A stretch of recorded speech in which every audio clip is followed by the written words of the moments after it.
today? I'm doing fine. How are you? I like your Spider-Man mask, Halloween. Thank you. And also, thanks for asking. I'm doing good myself. Good. What's your favorite thing to do when you're not working as a basketball player? When I'm not working out, you see our little puppy right there. I like walking her around, especially since it's a nice day. It's a little bit cold out, but we just bought her a jacket, so she's going to be okay.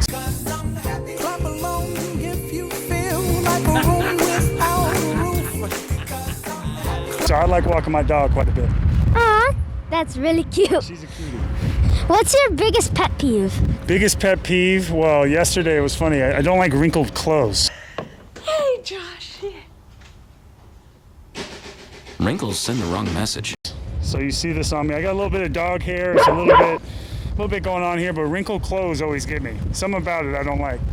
Oh, geez. You can see it's Halloween here. Yep. Well, what is the goofiest thing that has ever happened to you? Goofiest thing that's ever happened to me? Goofiest?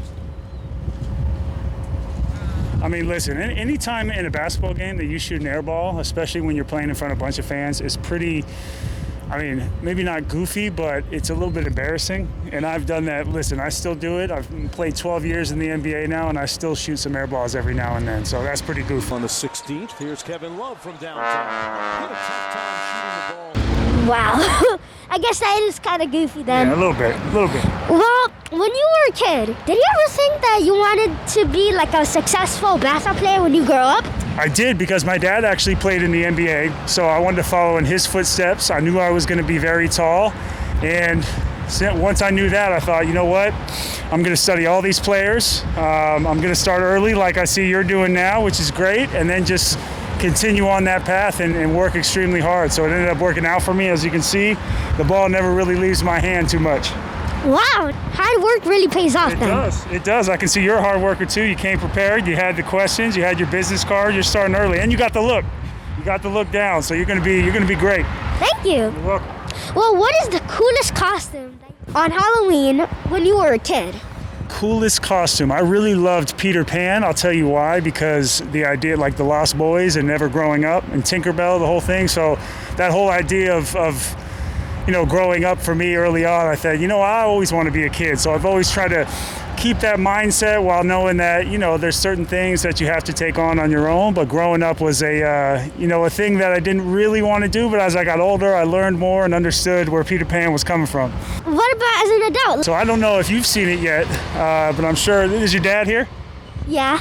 I'm sure your dad has seen Dumb and Dumber. So I actually, I was Harry and Lloyd one time with my girlfriend Kate here, which was super funny. So we had the light powder blue suit as Kate did. Then I had like the really ugly orange suit as well. So I was Lloyd Christmas. She was Harry, and we tried to pull it off as best we could. I think we did a good job. Right.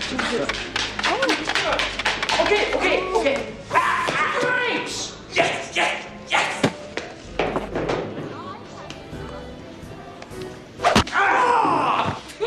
What is the coolest thing that's ever happened to you when you were a kid? Coolest thing that ever happened to me when I was a kid? Okay, so I met Shaquille O'Neal when I was probably 6 or 7 years old. And this is way back before you were born, when he played on the Orlando Magic with Penny Hardaway. Oh, this you crazy mother.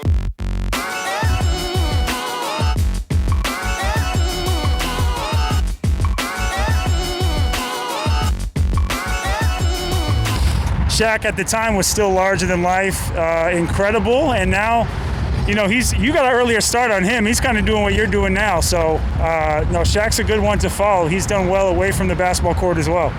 Well, the funny thing is, I met him too. You did? Oh, Yep. Okay, so you already know. He's awesome, isn't he? Yep, he's really tall though. He's really tall, massive. I mean, huge guy, and his personality has it's transcended past the basketball court. I'm sure he loved you. If you could change one thing in the world, what would you change? What would I change? One thing in the world.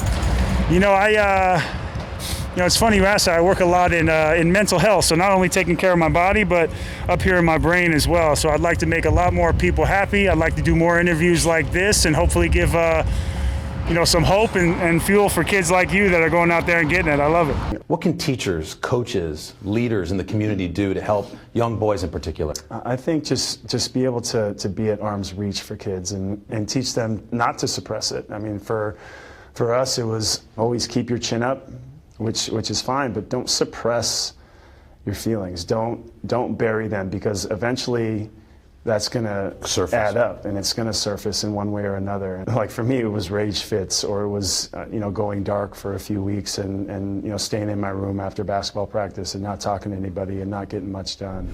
Today, Love manages his anxiety by talking to a therapist and sharing his feelings with those who supported him most, his fellow teammates. Oh, thank you. Of course. Well, would you like to tell any of the kids that are watching my show anything? I would like to just say you guys need to follow her. She's special. Give them the name again. Jazzy's World TV. Yeah, Jazzy's World TV. So follow Jazzy's World TV. I'm gonna be a follower now. I got the card and everything, business card, and we got a star here. Wow, thank you. welcome. Thank you for your time. You're welcome. Nice meeting.